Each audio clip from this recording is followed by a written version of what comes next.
of the founding members who were collectors who started the Facebook group, and then from there it kind of grew. So we started the Facebook group. It was essentially just collectors here locally in Raleigh.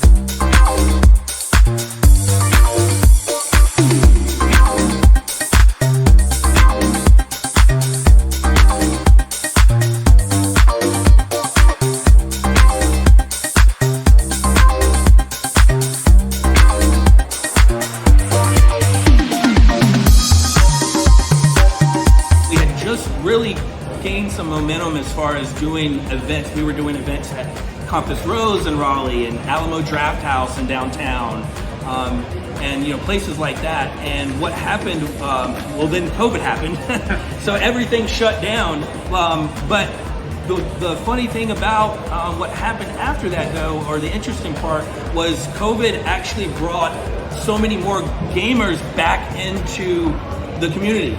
People that hadn't played games for years were stuck at home and looking for something to do, and I think they found their old systems or started playing video games. So in a way, the collecting community and just the gaming community in general really got a big boost after COVID. So y'all had your first Summer Expo last year.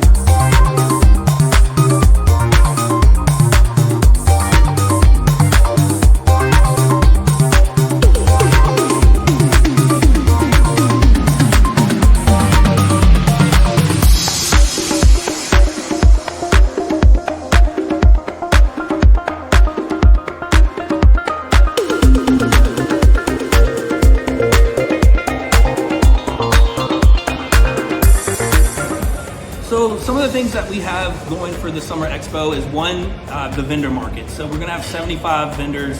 It's very gaming related, very retro heavy as well, but there will be a ton of modern stuff as well, but also other geek related merchandise. So if you're into Pokemon or Funko Pops or Magic the Gathering or arts and crafts or just geeky fun stuff, we're gonna have all that there. There's gonna be live music and food trucks. So there's gonna be a lot to do for everyone.